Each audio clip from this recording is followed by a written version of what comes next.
Exodus chapter 34. The new stone tablets. The Lord said to Moses, "Chisel out 2 stone tablets like the first ones, and I will write on them the words that were on the first tablets, which you broke.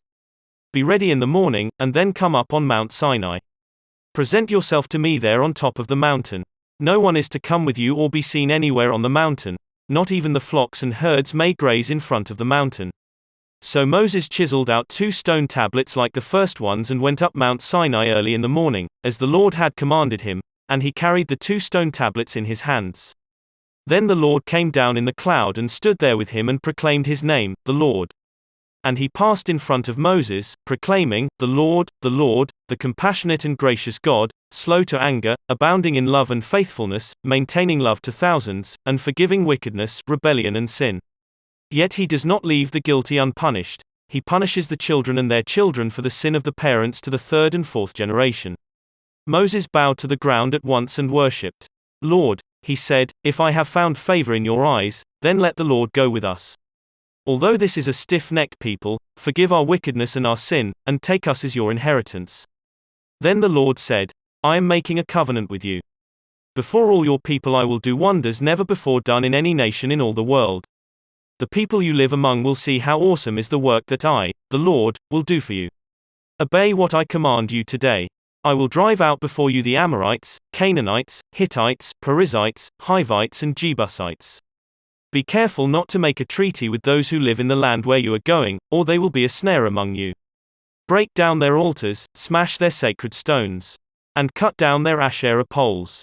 Do not worship any other god, for the Lord, whose name is jealous, is a jealous God. Be careful not to make a treaty with those who live in the land, for when they prostitute themselves to the gods and sacrifice to them, they will invite you and you will eat their sacrifices. And when you choose some of their daughters as wives for your sons and those daughters prostitute themselves to the gods, they will lead your sons to do the same. Do not make any idols. Celebrate the festival of unleavened bread. For 7 days eat bread made without yeast, as I commanded you. Do this at the appointed time in the month of Aviv, for in that month you came out of Egypt. The first offspring of every womb belongs to me, including all the firstborn males of your livestock, whether from herd or flock. Redeem the firstborn donkey with a lamb, but if you do not redeem it, break its neck. Redeem all your firstborn sons. No one is to appear before me empty-handed. 6 days you shall labor, but on the 7th day you shall rest. Even during the plowing season and harvest you must rest. Celebrate the festival of weeks with the first fruits of the wheat harvest, and the festival of ingathering at the turn of the year. 3 times a year all your men are to appear before the sovereign Lord, the God of Israel. I will drive out nations before you and enlarge your territory, and no one will covet your land when you go up 3 times each year to appear before the Lord your God. Do not offer the blood of a sacrifice to me along with anything containing yeast, and do not let any of the sacrifice from the Passover festival remain until morning. Bring the best of the first fruits of your soil to the house of the Lord your God. Do not cook a young goat in its mother's milk. Then the Lord said to Moses, "Write down these words, for in accordance with these words I have made a covenant with you and with Israel." Moses was there with the Lord 40 days and 40 nights without eating bread or drinking water. And he wrote on the tablets the words of the covenant, the 10 commandments. The radiant face of Moses. When Moses came down from Mount Sinai with the 2 tablets of the covenant law in his hands, he was not aware that his face was radiant because he had spoken with the Lord. When Aaron and all the Israelites saw Moses, his face was radiant, and they were afraid to come near him. But Moses called to them, so Aaron and all the leaders of the community came back to him, and he spoke to them. Afterward all the Israelites came near him, and he gave them all the commands the Lord had given him on Mount Sinai. When Moses finished speaking to them, he put a veil over his face. But whenever he entered the Lord's presence to speak with him, he removed the veil until he came out. And when he came out and told the Israelites what he had been commanded, they saw that his face was radiant. Then Moses would put the veil back over his face until he went in to speak with the Lord.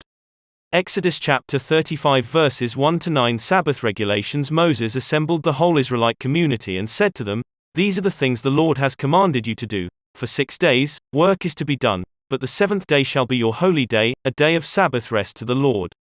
Whoever does any work on it is to be put to death. Do not light a fire in any of your dwellings on the Sabbath day." Materials for the tabernacle. Moses said to the whole Israelite community, "This is what the Lord has commanded. From what you have, take an offering for the Lord. Everyone who is willing is to bring to the Lord an offering of gold, silver and bronze, blue, purple and scarlet yarn and fine linen, goat hair, ram skins dyed red and another type of durable leather, acacia wood, olive oil for the light, spices for the anointing oil and for the fragrant incense, 9 and onyx stones and other gems to be mounted on the ephod and breastpiece. Matthew chapter 27 verses 15 to 31. Now it was the governor's custom at the festival to release a prisoner chosen by the crowd. At that time they had a well-known prisoner whose name was Jesus Barabbas. So when the crowd had gathered, Pilate asked them, "Which one do you want me to release to you, Jesus Barabbas, or Jesus who is called the Messiah?" For he knew it was out of self-interest that they had handed Jesus over to him. While Pilate was sitting on the judge's seat, his wife sent him this message: "Don't have anything to do with that innocent man, for I have suffered a great deal today in a dream because of him." But the chief priests and the elders persuaded the crowd to ask for Barabbas and to have Jesus executed. "Which of the two do you want me to release to you?" asked the governor. "Barabbas," they answered. "What shall I do, then, with Jesus who is called the Messiah?" Pilate asked. They all answered, "Crucify him." "Why? What crime has he committed?" asked Pilate. But they shouted all the louder, "Crucify him." When Pilate saw that he was getting nowhere, but that instead an uproar was starting, he took water and washed his hands in front of the crowd. "I am innocent of this man's blood," he said. "It is your responsibility," all the people answered. "His blood is on us and on our children." Then he released Barabbas to them. But he had Jesus flogged, and handed him over to be crucified. The soldiers mocked Jesus. Then the governor's soldiers took Jesus into the praetorium and gathered the whole company of soldiers around him. They stripped him and put a scarlet robe on him, But the chief priests and the elders persuaded the crowd to ask for Barabbas and to have Jesus executed. "Which of the two do you want me to release to you?" asked the governor. "Barabbas," they answered. "What shall I do, then, with Jesus who is called the Messiah?" Pilate asked. They all answered, "Crucify him." "Why? What crime has he committed?" asked Pilate. But they shouted all the louder, "Crucify him." When Pilate saw that he was getting nowhere, but that instead an uproar was starting, he took water and washed his hands in front of the crowd. "I am innocent of this man's blood," he said. "It is your responsibility," all the people answered. "His blood is on us and on our children." Then he released Barabbas to them. But he had Jesus flogged, and handed him over to be crucified. The soldiers mocked Jesus. Then the governor's soldiers took Jesus into the praetorium and gathered the whole company of soldiers around him. They stripped him and put a scarlet robe on him, Psalm chapter 33 verses 12 to 22. Blessed is the nation whose God is the Lord, the people he chose for his inheritance. From heaven the Lord looks down and sees all mankind. From his dwelling place he watches all who live on earth, he who forms the hearts of all, who considers everything they do. No king is saved by the size of his army, no warrior escapes by his great strength. A horse is a vain hope for deliverance, despite all its great strength it cannot save. But the eyes of the Lord are on those who fear him, on those whose hope is in his unfailing love, to deliver them from death and keep them alive in famine. We wait in hope for the Lord. He is our help and our shield.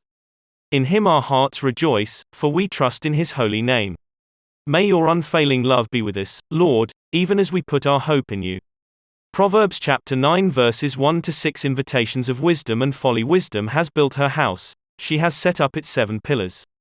She has prepared her meat and mixed her wine, she has also set her table. She has sent out her servants, and she calls from the highest point of the city, "Let all who are simple come to my house." To those who have no sense she says, "Come, eat my food and drink the wine I have mixed. Leave your simple ways and you will live, walk in the way of insight." Proverbs chapter 8 verses 33 to 36. Listen to my instruction and be wise. Do not disregard it. Blessed are those who listen to me, watching daily at my doors, waiting at my doorway. For those who find me find life and receive favor from the Lord. But those who fail to find me harm themselves. All who hate me love death.